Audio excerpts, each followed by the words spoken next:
you ever a religious guy? Were you always a skeptic? What's the deal? Yeah. I was not always an atheist, but I was always a free thinker.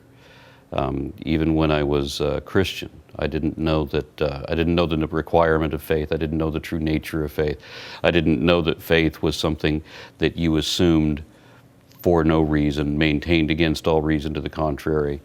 And I didn't know that it was a lifestyle that you had to choose and then dedicate your life to.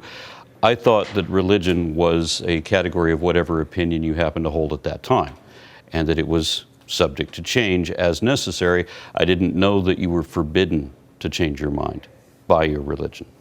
I didn't know that the religion was supposed to define who you were for the rest of your life and then on. And I just came across a great many false statements, and philosophies that I couldn't side with. And then when I found the actual requirement and true nature of faith, I had to walk away from it. So, how old were you? I mean, were you a teenager? Were you a young adult? When did this turning point take place?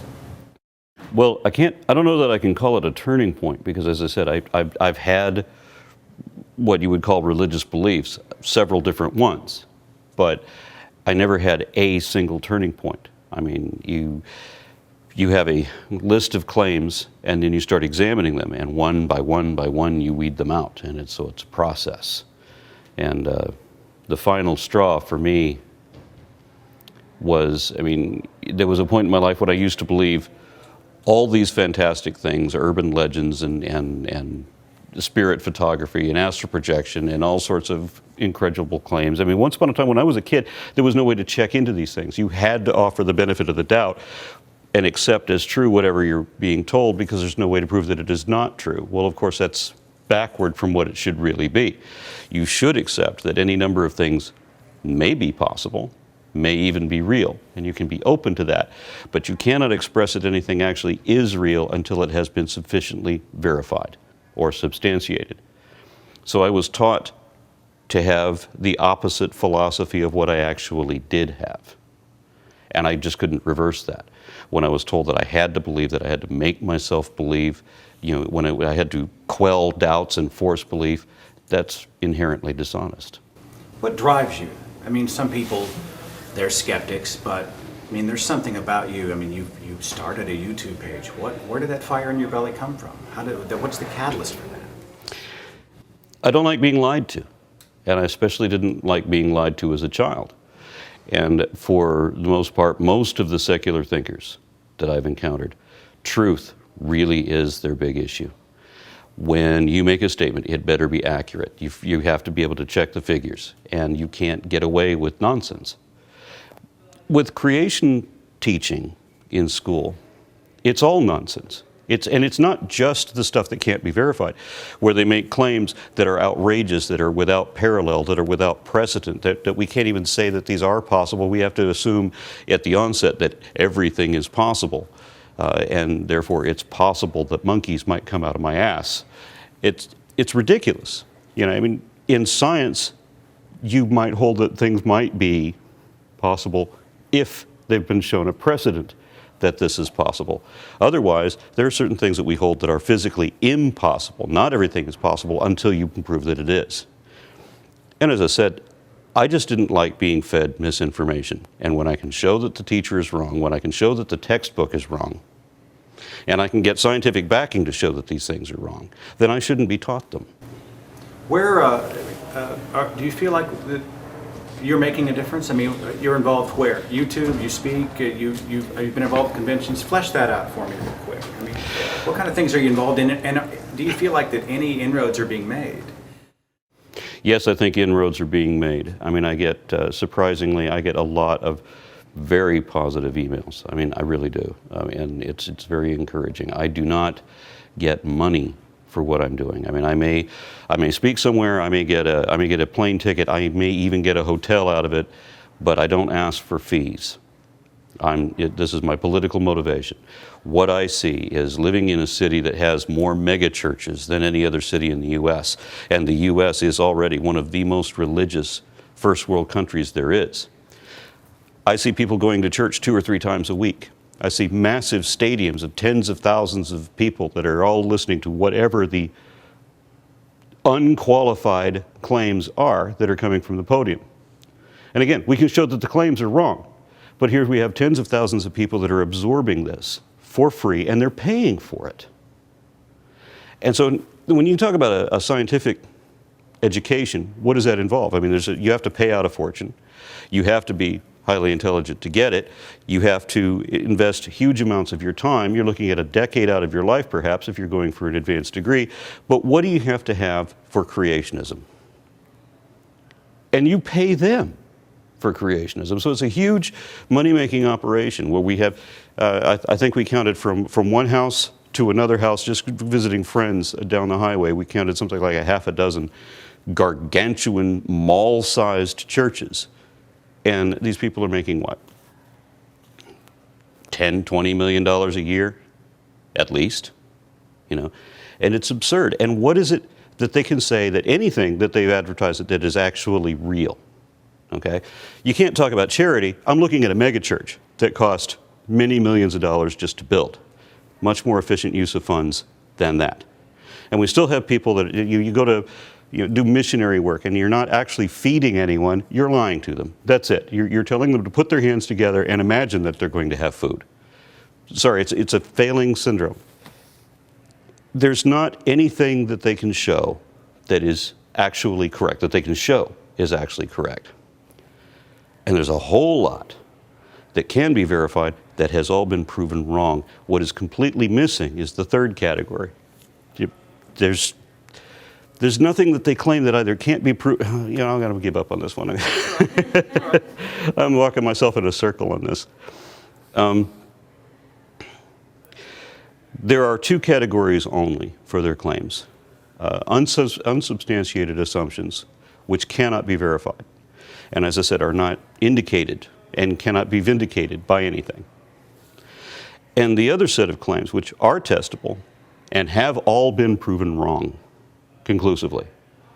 There is not one verifiably accurate argument that they make in support of whatever religious beliefs that they have that they can show is actually correct. I mean, they talk about truth. They use truth with a capital T, but they can't show that any of it actually is true. So they are claiming as fact that which is not evidently true, which again is inherently dishonest. That's the whole point. It's, as I said, most secular thinking people care about honesty. We know that only accurate information has practical application. And nobody wants to be a fool. Nobody wants to be deceived, the subject of a dupe, especially when it's for a con job for somebody else to make tens of millions of dollars, and he doesn't even know what the hell his own book says. So my activism is basically to wake up a sleeping nation. And we have so many people that have been programmed since early childhood to ostracize this other demographic and to execrate anything that they happen to say without consideration. And that's the thing. They've been conditioned to hate without consideration, without thinking about the arguments that they're hearing. No one in the secular community does that. We have no fear of reading holy books, of attending church, of listening to sermons. We have no fear of going into other people's religious communities, of hearing out their entire arguments. That's not a problem. We have no fear that we might even be convinced. Because here's the thing. If what you say is actually true, I would want to know it too. It's not that I have this bias in the onset where, you'll never convince me and I'll never convince you. No, that's wrong. You can convince me. And if it's true, I want you to convince me. And if it is true, you can convince me and I will thank you for convincing me. But the religious mindset is to plug the fingers in the ears and to talk about how much you hate me for believing something different. You said on a podcast with me a year ago that when you look at the evidence, the scientific answer. Background noise bleeding. I'm okay. If it gets any louder, I'm going to have to. I'm gonna go. Okay. You said that the real answers are, by the order of a Googleplex, more satisfying than the mythical ones. People are talking about the wonder of Scripture and the wonder of Jesus, but the truth is when we look at the scientific explanation, It's so much better. I mean, do you still adhere to that? Flesh that out for me in your words. As I brought up many times, there are occasions in history where we were once satisfied with supernatural explanations. For epilepsy, for example, we thought it was demonic possession. I mean, the founder of the Protestant Church actually wrote down that diseases were caused by evil spirits, and that physicians were fools for trying to teach them as if they arose from physical causes. Okay, so now we have germ theory to replace that.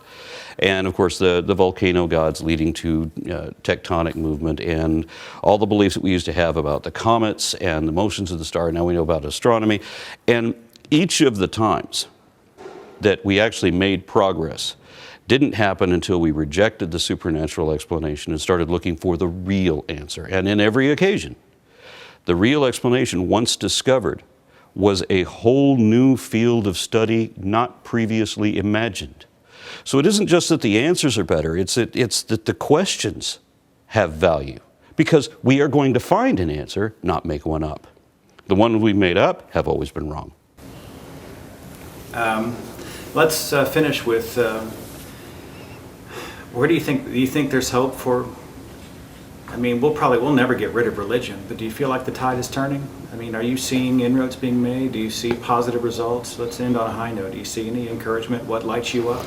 Once again, if there's any truth to the idea of a soul, if there's any truth to psionic abilities, to empathy, to telepathy, to any sort of astral or ethereal communication, posthumous existence, whatever it is.